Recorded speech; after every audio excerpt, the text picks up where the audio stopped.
And for Dorian Finney-Smith, a team that apparently wants him and has wanted him for some time now, does happen to be the Cleveland Cavaliers. One analyst from Bleacher Report named him as a dream target for their team, and saying the Cavs definitely would like to have him, and that does happen to be true.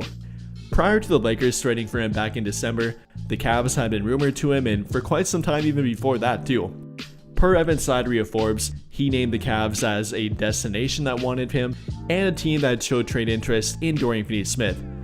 Or even prior to that, during last offseason, Michael Scotto of Hoopsite said the Cavs have quote-unquote kept tabs on Dorian Finney-Smith, and had ever since they got traded to Brooklyn. So with that in mind here, I definitely would name them as a threat, but luckily for the Lakers, they do have a great chance to retain Dorian. Everything from his player option, which he could simply opt into, him proving to be a good fit for their team and playing quite a bit for their team, obviously having a great friendship with Luka Doncic, and Luka definitely wanting him to stay there with him, them being prior teammates back in Dallas and simply having a great relationship. I think it would take a lot for Dorian Finney-Smith to leave their team. I mean, even if he would opt out and look for a new contract, I think the Lakers would be more than willing to give it to him. I've talked about this and often have named a contract like a 3-year, $35 million contract, a long-term raise for him, albeit a short-term discount, lowering his salary for next season, which would give the Lakers more financial flexibility, but giving him more long-term money overall.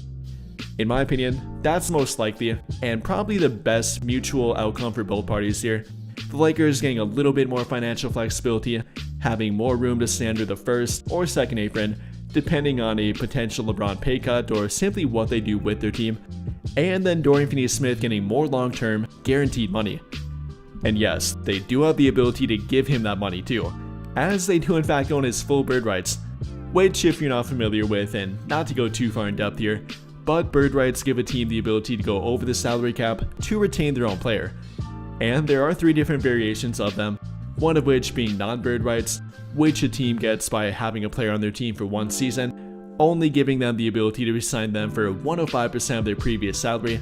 Then number 2 being early bird rights, them owning the player or having the player under their team for 2 years, giving them the ability to assign them up to 175% of their previous salary.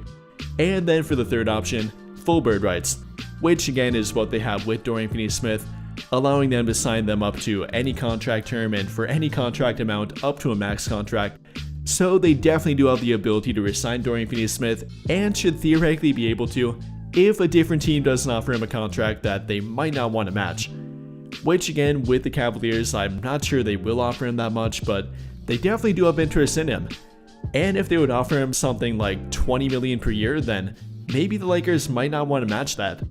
That to me is the only real worry here with Finney-Smith, not the fact they don't have the money to sign him or re-sign him or match any contract that he gets offered, but the simple fact that they might not want to match a contract if they don't feel like it's worth it.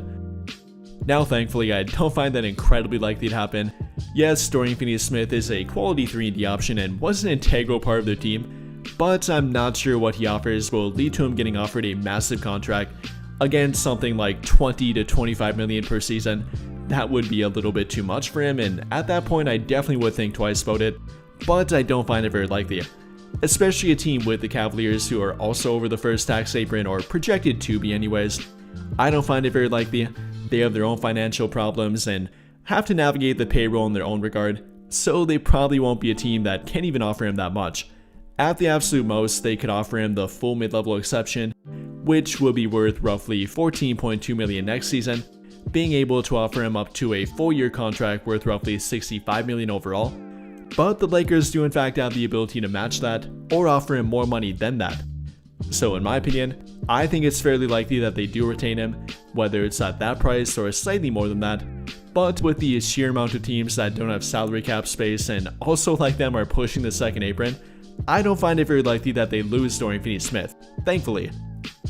But I think that'll pretty much do it for this one, and if you enjoyed the video, then I'll greatly appreciate it if you dropped a like, subscribe to the channel if you have not already, and hit that notification bell to never miss out when I upload a video. But as always, thank you for watching and have a great day or night.